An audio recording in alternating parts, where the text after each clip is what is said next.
কাটা নিয়ে টেনশনের কোনো কারণ নেই। আমি যে প্রসেসটা দেখিয়ে দিচ্ছি এই প্রসেসে আপনারা চাইলে খুব সহজেই কিন্তু ঘরে বসেই টিকিট কেটে নিতে পারবেন। কাটার জন্য আপনার প্লে স্টোর থেকে রেল সেবা নামের যে অ্যাপটা আছে সেই অ্যাপটা আপনারা ইনস্টল করে নেবেন। এরপর সাইন আপের যে কাজগুলো থাকবে সেই সাইন আপের কাজগুলো আপনারা সেরে নেবেন। এরপর সেটা লগ ইন করে আমি যে প্রসেস দেখাচ্ছি এভাবে আপনারা টিকিটটা খুব সহজেই কেটে নিতে পারবেন। টিকিটটা আপনার মেলে চলে আসবে, আপনি চাইলে সেটা আপনি স্ক্রিনশট দিয়ে রাখতে পারেন বা প্রিন্ট করে নিতে পারেন, কোনো ঝামেলা নেই। তবে এটা কাটার জন্য আপনার এনআইডি কার্ডের প্রয়োজন হবে। সেখানে আপনার যে প্রোফাইলটা তৈরি করতে হবে সেখানে সম্পূর্ণ তথ্য থাকবে, তাই আপনারা সঠিকভাবে আপনাদের তথ্যগুলো দিয়ে আপনার সাইন আপের কাজটা সেরে নেবেন। আপনার মোবাইল নাম্বার আর পাসওয়ার্ড দিয়ে আপনি এটা লগ ইন করে নেবেন।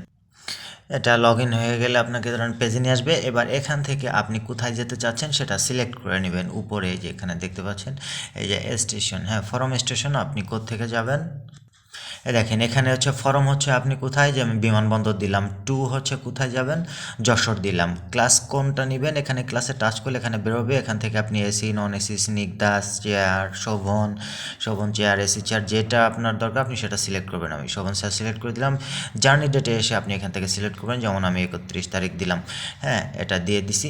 এবার এই যে সার্চ ট্রেন, হ্যাঁ এখানে দিব। এবার তারা সার্চ করে বের করছে। এই দেখেন চলে আসে, এখানে আসে যে একটা কবে চেয়ার টাকা দেখাচ্ছে, এখানে 3টা সিট অ্যাভেলেবেল আছে। এখন যদি বুক করতে চান তো আপনি বুকে ক্লিক করে দিবেন।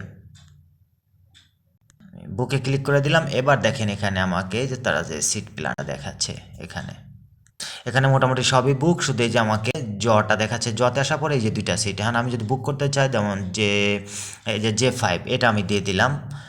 ওকে, এই যে নীল কালার দেখছেন এটা বুক হয়ে গেছে। এবার নিচে আমি চলে আসবো, এসে যে কন্টিনিউ পারচেজে দিয়ে দিলাম।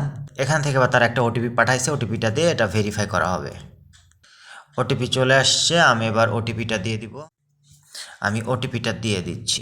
ওটিপি দিয়ে আমি ভেরিফাই করে দিলাম। এবার এখানে দেখেন আমার সব ইনফরমেশন কিন্তু এখানে চলে আসে। এবার প্যাসেঞ্জার আপনি এখানে অ্যাডাল্ট না চাইল্ড কোনটা দিতে চান সেটা সিলেক্ট করে দিবেন। ব্যাস সব কিছু কন্টিনিউ থাকলে আপনি এখানে প্রসিড দিয়ে দিবেন। আমি প্রসিড দিয়ে দিলাম।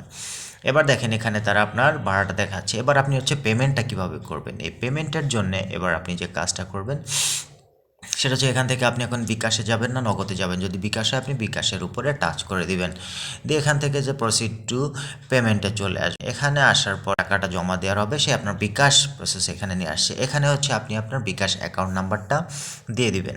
এখানে বিকাশ অ্যাকাউন্ট নাম্বার কনফার্ম করলে তারপর হচ্ছে তারা আপনাকে আবার একটা ওটিপি দিবে, সেই ওটিপিটা দিয়ে আবার আপনি এটা কনফার্ম করবেন। তারপর আপনার হচ্ছে পিন নাম্বারটা যেটা চাবে সেই পিন নাম্বার, আর এখানে হচ্ছে টাকা শো করছে। এগুলা দেওয়ার পরে জাস্ট সব কিছু যদি ওকে হয়ে থাকে, দেখবেন যে টাকাটা আপনার কেটে নিছে, তার একটা মেসেজ দিয়ে দিবে যে আপনার এটা কনফার্ম হয়েছে, এবং আপনার যে টিকিটটা সেই টিকিটটা কিন্তু এখানে শো করবে। এই টিকিটটা শো করবে, এমনকি আপনার যে মেল অ্যাড্রেসটা এখানে দেওয়া ছিল সেই মেল অ্যাড্রেসে কিন্তু আপনার এই টিকিটটা সেখানে চলে যাবে। আপনি সেখান থেকেও ডাউনলোড করে নিতে পারবেন, অথবা আপনি যদি চান এই টিকিটটা আপনি এখান থেকে, এই যে আপনার এখন কারেন্ট যে প্রসেসটা চলতেছে এই প্রসেসে কিন্তু আপনার সামনে সেটা চলে আসবে, আপনি এখান থেকে নিয়ে নিতে পারবেন, অথবা আপনার মেলে চলে যাবে, সেখান থেকে আপনি যে কোনো সময় সেটা ডাউনলোড করে বা প্রিন্ট করে নিতে পারবেন। আজকে পর্যন্তই দেখিয়ে দিলাম আপনাদের প্রসেসটা, বাকি প্রসেসটা আমি এখান থেকে করে নেব। ভিডিওটা ভালো লাগলে অবশ্যই শেয়ার করে দেবেন, এই শেয়ারের মাধ্যমে কিন্তু অন্যরা জানতে পারবে। আর এই ধরনের টিপস পেতে চাইলে আপনারা আমার আইডিটিকে ফলো দিয়ে রাখতে পারেন।